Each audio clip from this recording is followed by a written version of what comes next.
Matt Reeves' The Batman has arrived, and after watching the film multiple times already, I think it's a masterpiece of a comic book film, one that is truly a classic within the genre, but also one that reaches beyond that with its detective noir approach. It's a coming-of-age story for the world's greatest detective, but it's also one that challenges the moral of his character and tells us that Batman is not at the stage he is yet to be the full-fledged hero that Gotham needs. Villains are rising and the city is broken, but the film ends in a place that makes me, and I think many others, anticipating what will come in the future. But when looking at this film, there are many reasons that in my mind make it a masterful film that stands on its own 2 feet and a true breath of fresh air for the comic book genre. In this video, I'm going to be listing the reasons why I think The Batman is a cinematic masterpiece, and why Matt Reeves really has crafted a version of Gotham that can only get more complex, more layered, and more deconstructive as the films go on. This video essay will also contain spoilers, so if you do happen to be someone who hasn't seen The Batman yet, then I would recommend watching this video after you've seen it, or you can check out my spoiler-free review on the channel, which I posted the other day. But if you want to keep up to date on any of my content surrounding The Batman, then don't forget to support this video by giving it a like rating, subscribing to the channel, and turning on your notifications. Also, feel free to check me out on Twitter, Facebook, Reddit, and Instagram at Cortex Videos, which is all linked in the description below. But without further ado, let's dive into my video essay on why I believe The Batman is so good. In my opinion, The Batman is a cinematic accomplishment that will go down as one of the best comic book movies of all time. Of course, anytime there's a new adaptation about The Dark Knight, fans' expectations are always through the roof, and this is especially true if you consider how long the character has been on the big screen and all the unique and favoured iterations. We all have our favourites, whether it be the campy Adam West version, the gothic Burton one, Nolan's realistic take, Snyder's more weary iteration, or now Matt Reeves and Robert Pattinson's Year 2 Man of Vengeance. There's always the fueled debate of who is the best. And while that could make for a fantastic separate video, I'm someone who quite honestly loves most of them, and as a character, Batman has remained so popular over the many decades because of every filmmaker's willingness to give us something new every time. Another angle on Batman that really gives us a different part of his troubled psyche on the big screen. And Matt Reeves and Robert Pattinson have continued that tradition, crafting a crusader in his early years, but one that can be shaken to his core. Right from the opening train fight, we get a sense of a Batman that's going to be with us right up until the final act. He is hell-bent on living in these shoes and finding vengeance for the trauma he faced as a child. It's reflected in every step towards a criminal, in the FUD that echoes throughout the theatre, and then every pounding punch he delivers to them. It's a terrifying Batman and a manifestation of the pain and inner drive he feels towards not letting the past repeat itself. You can feel the moment Batman steps into a room, and while his presence is quite the loud one, it's also comforting in a world full of the chaos around him. And then there's also the detective side to this version, a film very much placing its 2 feet within the noir genre and giving us a detective film. For a majority of the long scenes of Pattinson in costume, he's there on detective duty, side by side with Gordon, determined to solve every clue the Riddler leaves him, even if, like in the final act, he doesn't quite work out the concluding efforts on the villain's part, nor connect to what he wants him to realise. But right from the beginning of the early detective scenes, him and James Gordon already have a trusting relationship, much to the anger and anxiety of other officers in the GCPD, with many of them wondering why Batman is allowed to enter the crime scene and use evidence. The vigilante is still looked at with suspicion, and Matt Reeves' film never forgets that he is a deranged character that would be viewed this way in his early years. This is really the true origins of the character in Detective Comics, and we haven't seen this version fully realised on the big screen before, or at least with this as a central focus. The Batman isn't your run-of-the-mill superhero movie, no. It's a bold and captivating noir that reaches into Batman's origins to push forward the central narrative. There's of course still plenty of action in the film too, but it's the mystery surrounding the truth and corruption at the centre of Gotham City that takes centre stage. And in fact, Gotham City is really where this film is allowed to be elevated.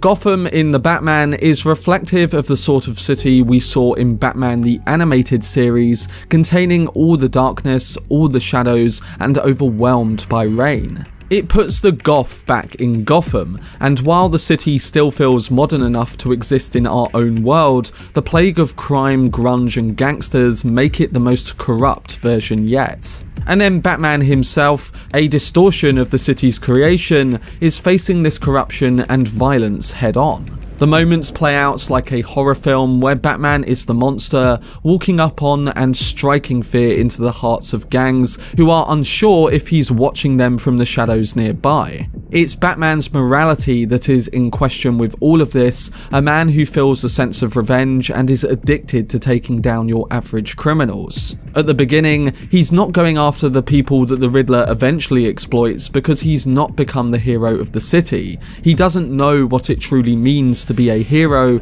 and that is what this story is focused on telling. Like the Riddler illuminates to him in their final interrogation scene, the wealth and status of Bruce Wayne protects him from Gotham's continuous wave of crime. He didn't have the experience of facing what some of the orphans at Riddler's orphanage went through, the death of babies in the cold that he often witnessed. It's truly sad, but it also doesn't mean that Bruce hasn't experienced a fair amount. In fact, the very difference of trauma that we just highlighted is what ultimately leads the Riddler to become that sick villain, and on the flip side with Bruce becoming vengeance, and then finally the Batman. It's differing states of trauma, and every main character in this iteration is suffering with it in a different way. But coming back to Bruce, it becomes evident to us that he doesn't seem to care too much about being Bruce Wayne. Batman in this film feels more real every time he's on screen.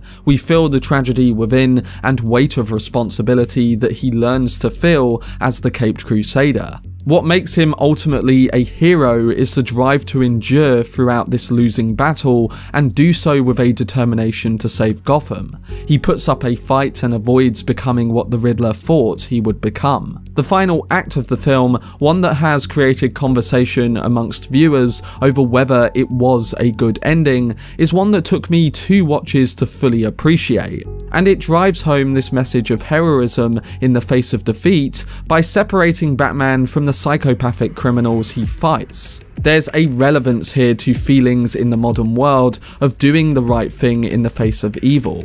We know the world is broken and very messy, but that doesn't mean we should join that chaos. We shouldn't join it like the handful of goons that eventually become Riddler's army in the final stages. They've been distorted to the villain's view, and if Batman didn't have that wealth or luxury that Edward discussed in the prison scene, he may have become the opposite to what he eventually does. The comfort that Alfred gives him and the steps he takes to help him grow up in the face of the trauma he felt as a young boy is what separates him from the villainy he strives to take down. Of course, the film's events surrounding the Waynes and his own father in question nearly pushes him over the edge. But what moment stops him from taking that terrible leap? Well, it's the moment with Alfred in the hospital after the butler's near death, the moment where he fully explains to Bruce what actually happened in relation to Falcone's killing and his father's drive to keep his mother safe from the public eye. This is powerful storytelling because it shows that Matt Reeves gets the spirit and morals that form Batman, and yet he tells a story that very much breaks them down and challenges them to the core. Of course, the question is, how does he continue that in the sequels down the line? Well, I don't think he's all there yet right now, and the moment of heroism in the ending is contrasted by the loss and losing battle that surrounds them. So there's still plenty of growth for this version of Batman, yet through a moment of heroism in the face of evil, he's on his way to becoming more than just vengeance. But it's not just Robert Pattinson's Caped Crusader who's explored excellently in this film. As I mentioned before, a majority of the main characters in the film are lost and tortured souls in this continuously corrupt city. We go from the tortured hero to the mastermind of a serial killer born of extreme trauma to the femme fatale of revenge. All subjects who have experienced pain in their childhood and could very much go off the rails just like, well, the Riddler does. And this is aided by the great performances of some of the central players. Zoe Kravitz is fantastic as Selina Kyle or Catwoman, fully integral to the central mystery rather than just being a love interest for our hero. But then their sometimes sexual chemistry is great to watch on screen, and Selina herself is fierce and has quite the relatable backstory. Then the unrecognisable Colin Farrell is brewing in the role of the Penguin, becoming quite the levity that the film needed in a balanced way, and you sense in his very disfigurement and walk that he is someone of trauma too. And I'm sure the spin-off show and sequels will tell us more about that. And then there's Paul Dano's performance as the Riddler, which in my opinion is a spine-chilling classic that portrays a constant looming presence, even when he's not on screen. The villain is quite the meticulous one, someone who is also persistent in his obsession with exposing the lies of the city, all because of that childhood trauma. He's inspired by the sort of terrorist you'd see in the real world today, one that seeks to radicalize others using technology and tapping into the broken mindset of individuals that he feels are like him. Of course, he doesn't quite reach over with Batman, but his message did get out there, and it led to him having that army of psychotic souls at the end. It's not the Riddler we are used to seeing, but in and especially outside of the mask, we get that sense of a true Riddler that so happens to be inspired by the real world and feel more in line with the Zodiac Killer. At certain points, he makes Batman face the realization that his brutal vigilantism might be doing more bad than good. And that's when you know that you've got an effective villain at play. As a whole, the performance really helps to elevate this sense of differing sides of pain and trauma that have been built up over many and many years. And it's the way Matt Reeves went about the noir genre and used well-written scenes to convey this type of feeling and approach.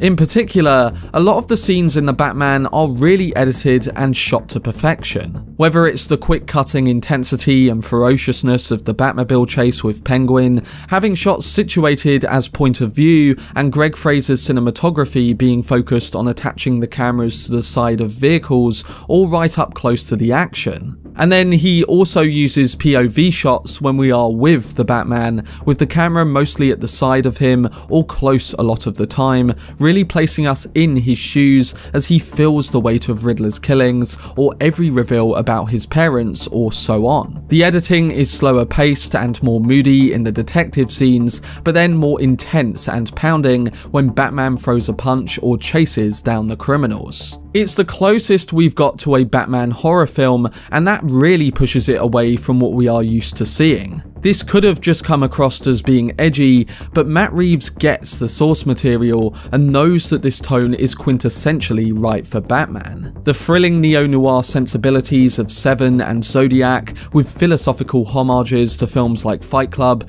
gives us 3 hours of relentlessly bleak, cerebral, but simply absorbing storytelling. I personally love this kind of filmmaking, and I think it only helps to push the realism we love in Batman films to the limits. You know that one of my favourite films of all time is The Dark Knight, but I didn't want this Batman to be exactly the same as that. Yes, I wanted the realism that I love so much, but I also wanted Reeves to bring his signature style and ultimately something quite different. And yes, there are things that do remind us of The Dark Knight and that kind of filmmaking, but a lot of the things I've explained leading up to this point, whether it be the noir detective angle, Batman being a vigilante on the edge, or even the gothic and grungier approach to filming Gotham, is quite the difference to Nolan's trilogy. And again, as a big fan of those movies, I love that. Seeing a legitimately broken man on the losing end of the battle for his city's soul and still coming to terms with his own trauma after all these years and threatening to be pushed over the edge at any given moment gives us a level of introspection we'd never seen before with this character on the big screen. It is different, yet it also goes back to those original comic book pages and gives us an ultimate Batman film. Bruce is boiling at the current state of Gotham and almost sickened by the city it has become over all these years. And with this darker psychology, we are given an iteration of Batman who actually lives up to the famous title of World's Greatest Detective. He's psychologically pushed to find the answer, and he truly is a man of trauma underneath the cape and cowl, and it's as if he's trying to solve the inner workings of his own mind too. He wants to put all the pieces together as a detective, and it's so refreshing to see that in a live-action Batman film. One that frames its scenes around that kind of formula and has editing and music that really captures the tone and mood of every given moment. It has a distinct aesthetic as a comic book film, and that's something to be incredibly proud of in an era where we get a lot of the same in this genre. And from a production standpoint, as a Batman film, Matt Reeves had to find a way to stand out from those before, whether it be Tim Burton, Christopher Nolan, Zack Snyder, and so on. He went for a 1970s inspired Batman film, one that is beautifully filmed by Greg Fraser, one that has all the themes and motifs in its score by Michael Giacchino, and one that has the production design of James Chinland to really make this city feel like a living and breathing place that has existed for a long time. The amalgamation of all different cities into one gothic landscape makes you feel the weight of the consuming darkness. It's like they took the gothicness of Tim Burton's Gotham and smashed it together with the industrial and realness of Chicago in Christopher Nolan's films. And it feels completely new in that sense. Furthermore, the way Fraser uses practical lighting for authenticity really takes it to another level. And this all stems from Matt Reeves, the director who has built an incredibly detailed and fully realised world and story in his Batman film. It's a dangerous and deteriorating cityscape that reflects the story with all the relentless corruption. Matt Reeves embraces the darkness, contrasting many characters and events to cinematic perfection, and all of this only becomes more obvious on rewatch. Like those before him, he's built a Batman film to last, and not one that will drown in the ever-growing landscape of superhero films. However you rank this film, I think that's something that has to be admired, and I honestly think more and more people will as the years go on. Apart from the Joker scene and maybe wanting a bit more Alfred towards the end because of his relation to what Bruce becomes, I honestly think this is a masterpiece of a comic book film that joins the ranks of The Dark Knight, Logan, and Joker as one of the best of the genre. That's just my opinion though, and I can only imagine what Reeves will do in the sequels or the rest of his potential trilogy if that goes ahead. I hope he can continue the level of filmmaking we got in this film, and overall, I'm just personally thrilled and excited to see how this new Batman story will evolve.